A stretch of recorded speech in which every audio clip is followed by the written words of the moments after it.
प्रधानमंत्री नरेंद्र मोदी ने आज भारत मंडपम में पहले नेशनल क्रिएटर अवार्ड्स प्रदान किए। भारत मंडपम में आयोजित इस कार्यक्रम में कथावाचक जया किशोरी को सामाजिक परिवर्तन के लिए सर्वश्रेष्ठ रचनाकार का पुरस्कार दिया गया। इसके अलावा सम्मानित होने वालों में पंखती पांडे भी शामिल हैं, जिन्हें ग्रीन चैंपियन श्रेणी में पुरस्कार मिला। इसके साथ ही कीर्तिका गोविंदासामी को सर्वश्रेष्ठ कहानीकार, गायिका मैथिली ठाकुर को सांस्कृतिक राजदूत ऑफ द ईयर, गौरव चौधरी को टेक श्रेणी में सर्वश्रेष्ठ निर्माता, पसंदीदा यात्रा निर्माता के लिए कामयाब जानी को सम्मानित किया गया। आपको सुनाते हैं इस दौरान पीएम मोदी ने अपने संबोधन में क्या कुछ कहा। अपने प्रोजेक्ट में आप ही राइटर, आप ही डायरेक्टर, आप ही प्रोड्यूसर, आप ही एडिटर, यानी आपको ही सब कुछ करना होता है। यानी एक प्रकार से इतनी टैलेंट एक जगह पे जमा हो जाए और फिर वो जब प्रकट हो तो उसका सामर्थ्य कितना हो सकता है, अंदाज लगा सकते हैं। आपने आइडियाज गढ़े, इनोवेशन किए और उन्हें स्क्रीन पर जीवंत बनाया। आपने दुनिया को न केवल अपनी क्षमता से परिचित करवाया, बल्कि लोगों को दुनिया भी दिखाई।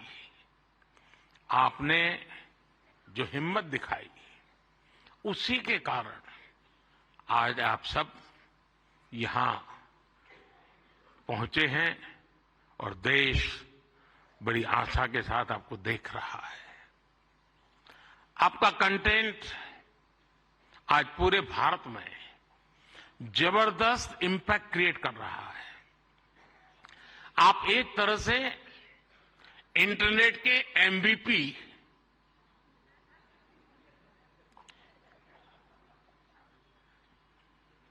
ठीक है ना? थोड़ा दिमाग खपाओ, क्रिएटिविटी बताओ अपना। जब मैं आपको एमवीपी कहता हूं, मतलब मोस्ट वैल्यूएबल पर्सन बन गए। साथियों, आप सभी जानते हैं कि जब कंटेंट और क्रिएटिविटी आपस में कोलैबोरेट करते हैं तो इससे एंगेजमेंट बढ़ती है। जब कंटेंट डिजिटल से कोलैब करता है तो ट्रांसफॉर्मेशन आता है। जब कंटेंट पर्पज से कोलैब करता है तो इससे इंपैक्ट दिखता है। और आज जब आप लोग यहां आए हैं तो मुझे भी बहुत सारे विषयों पर आप लोगों से कोलैब रिक्वेस्ट करनी है।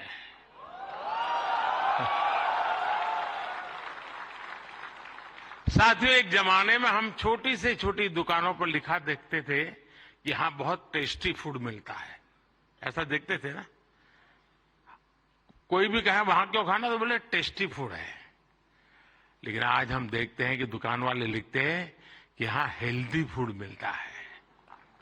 अब टेस्टी नहीं लिखता है, हेल्दी फूड मिलता है। क्यों बदलाव आया? तो ये एक बदलाव समाज में भी आ रहा है।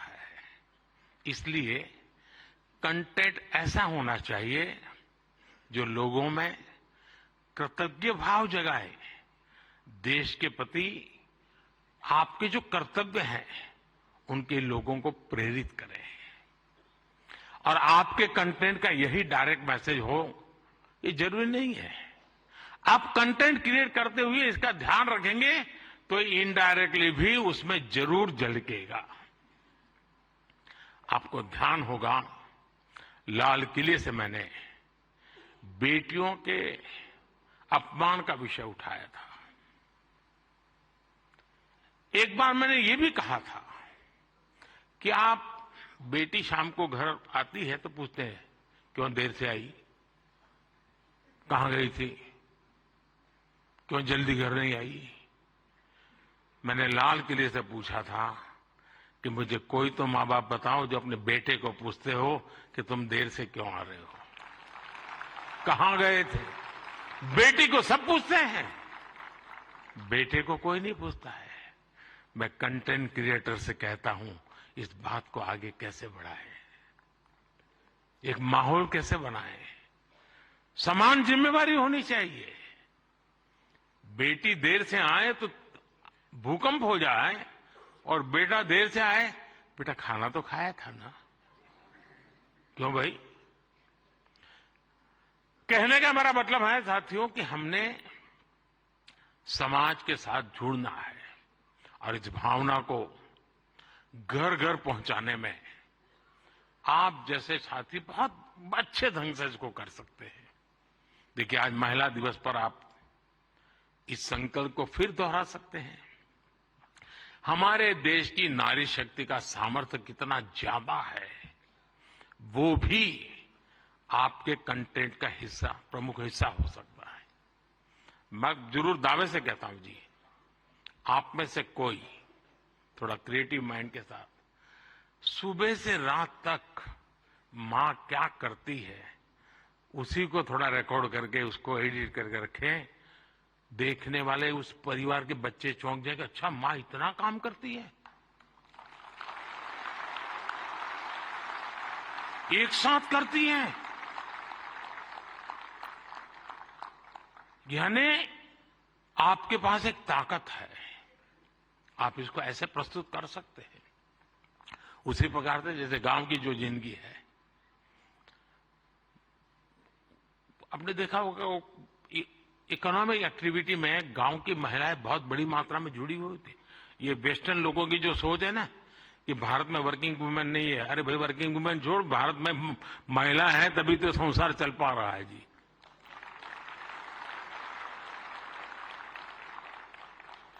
गांव में आप देखेंगे इतनी इकोनॉमिक एक्टिविटी हमारी माताएं बहनें करती है। अगर ट्राइबल बेल्ट में जाएंगे, पहाड़ों में जाएंगे, तो आपको मैक्सिमम इकोनॉमिक एक्टिविटी हमारी माताएं बहनें करती हैं जी। और इसलिए हमारी क्रिएटिविटी के द्वारा हम ये जो गलत परसेप्शन बने हैं ना, बड़े आसानी से बदल सकते हैं, हकीकतों के आधार पर बदल सकते हैं। और मैं मानता हूं हम इसको करना चाहिए। अगर एक दिन की जीवन की सिर्फ साइकिल को हम दिखाएं तो पता चलेगा कि हमारे यहां पशुपालक हो, किसान महिला हो, मजदूरी करने वाली महिला हो, कैसे काम करती, कितनी मेहनत करती है। साथियों, स्वच्छ भारत की सफलता से आप सभी परिचित हैं और आपने उसमें सहयोग भी किया है। लेकिन ये तो निरंतर चलने वाला जन आंदोलन है। कहीं पर भी कोई सफाई की अच्छी चीज आती है, अब जैसे मैंने अभी एक रील देखा, कोई टाइगर पानी पीने जा रहा है और उसमें प्लास्टिक के बोतल देखता है, तो टाइगर मुंह से प्लास्टिक का बोतल उठाता है और कहीं पर जगह पे छोड़ने के लिए चला जा रहा है। अब इसका मतलब मोदी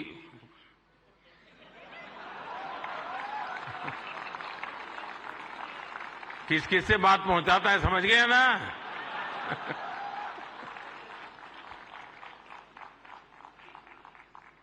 अब उसके माध्यम से आप भी पहुंचा सकते हैं। और इसलिए आप इस विषय पर भी लगातार कुछ न कुछ जरूर करते रहिए। एक अहम विषय भी मैं आपसे स्पर्श करना चाहता हूं दोस्तों। ये छोटी छोटी चीजें जो मेरे मन को छूती है, मेरा मन करता है कि क्रिएटिव माइंड के लोग हैं तो शायद मैं मन खोल करके बातें भी कर सकता हूं। मैं भाषण नहीं कर रहा मुझे। जैसे मेंटल हेल्थ, ये बहुत ही छूने वाला विषय जी। और वैसे तो डिजिटल प्लेटफॉर्म पर काफी कंटेंट हंसी मजाक से जुड़ा होता है, लेकिन कई अन्य गंभीर विषय भी होते हैं। मैं देखता हूं मेंटल हेल्थ को लेकर, बहुत बधाई हो आपको, बहुत बधाई हो, बहुत बधाई हो, बहुत बधाई हो। मैं नहीं कह रहा हूं नहीं बनाते हैं, मैंने बोला ही नहीं है जी, मैं ऐसी गलती नहीं कर सकता हूं। मुझे मेरे देश के टैलेंट पे भरोसा है, मुझे मेरे देश के लोगों की संवेदनशीलता मुझसे जरा भी कम नहीं है।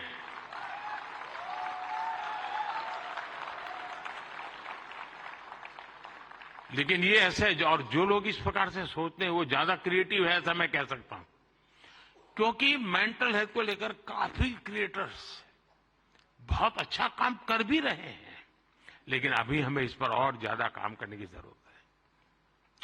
और हो सके तो लोकल लैंग्वेज, गांव के अंदर एक परिवार में अगर ऐसा बच्चा है, उनके लिए क्या हो सकता है? बड़े शहर में 5 स्टार दुनिया में तो होगा, क्योंकि उनकी जिंदगी में ये बहुत जरूरी है जी। उसी प्रकार से एक बहुत बड़ा महत्वपूर्ण विषय है बच्चों में स्ट्रेस का। हमें पता नहीं होता है, पहले तो हमारा जॉइंट फैमिली होता था और बच्चे कभी दादी संभाल लेती थी, कभी दादा संभाल लेते थे, कभी नाना, कभी चाचा चाची, भाभी भाई। अब माइक्रो फैमिली है, दोनों लोग चले गए हैं, आया के पास बैठा है, पता नहीं उसको स्ट्रेस का क्या स्थिति है, कुछ पता नहीं है। अब जैसे एग्जाम का समय होता है, स्टूडेंट्स में रिजल्ट को लेकर के चिंता बहुत बढ़ जाती है, सांस फूलने लग जाती है।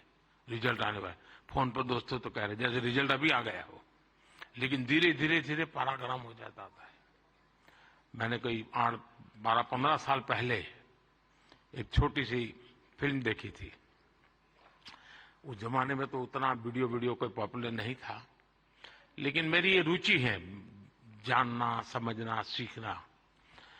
और उसमें ये बताया गया था कि कुछ भी गलत निर्णय लेने से पहले बेहतर जीवन जीना ज्यादा आसान है और कितना जीवन सुंदर बनता है।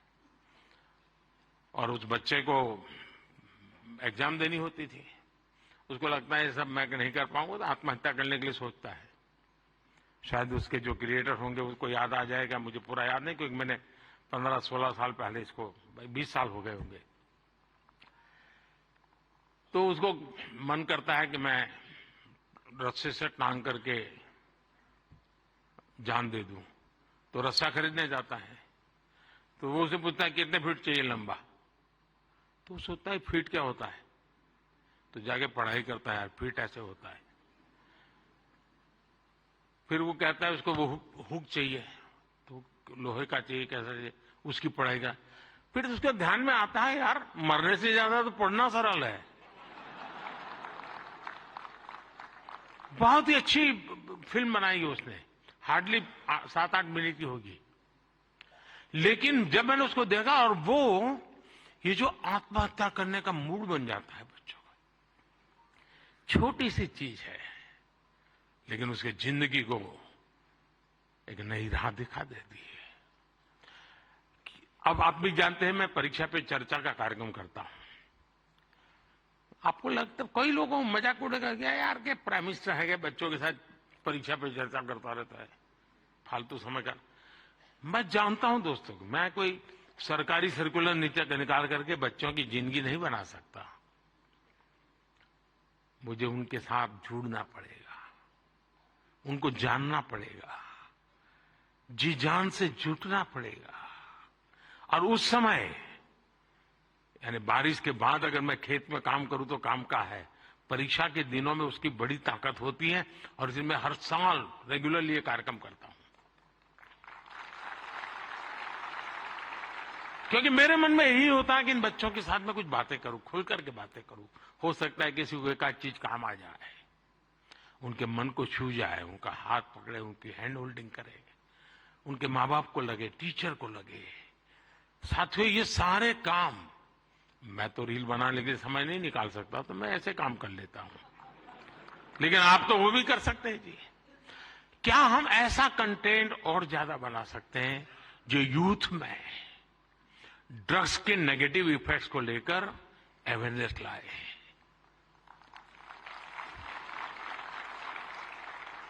हम बिल्कुल दावे से क्रिएटिव वे में समझा सकते हैं कि drugs is not a cool for youth. वरना क्या है यार, कूल हॉस्टल में बैठे हैं, कूल। साथियों इसमें बहुत बड़ा, और आप लोग हैं बड़े, क्योंकि आप उनके साथ जुड़ सकते हैं, उनकी भाषा में बात कर सकते हैं। साथियों अगले कुछ दिनों में लोकसभा के चुनाव होने जा रहे हैं। आप ये मत सोचिए कि आज का ये इवेंट इसके लिए है।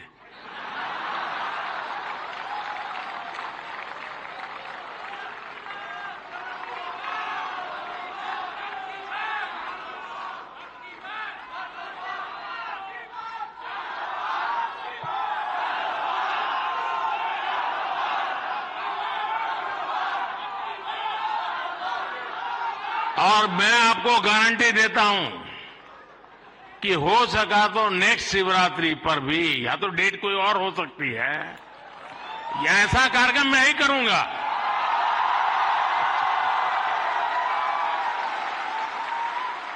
बताते चले कि नेशनल क्रिएटर अवार्ड कहानी सुनाने, सामाजिक परिवर्तन की वकालत, पर्यावरणीय स्थिरता, शिक्षा और गेमिंग सहित अन्य कई श्रेणियों में उत्कृष्टता और प्रभाव को पहचानने का एक प्रयास है। इसकी शुरुआत सकारात्मक बदलाव लाने के लिए की गई है। इससे रचनात्मकता का उपयोग करने को बढ़ावा भी मिलेगा। वहीं इसके पहले दौर में 20 विभिन्न श्रेणियों में 1.5 लाख से ज्यादा नॉमिनेशन प्राप्त हुए थे। इसके बाद वोटिंग राउंड में विभिन्न पुरस्कार श्रेणियों में डिजिटल रचनाकारों के लिए लगभग 10 लाख वोट डाले गए। इसके बाद 3 अंतर्राष्ट्रीय रचनाकारों सहित 23 विजेताओं का निर्णय किया गया। ब्यूरो रिपोर्ट, इंडिया पब्लिक खबर। इसी के साथ इस खबर में बस इतना ही। देश और दुनिया की बाकी खबरों के लिए सब्सक्राइब करें इंडिया पब्लिक खबर के YouTube चैनल को और बेल आइकन दबाएं ताकि चैनल से जुड़ी सारी लेटेस्ट अपडेट्स आप तक वक्त से पहुंच पाएं।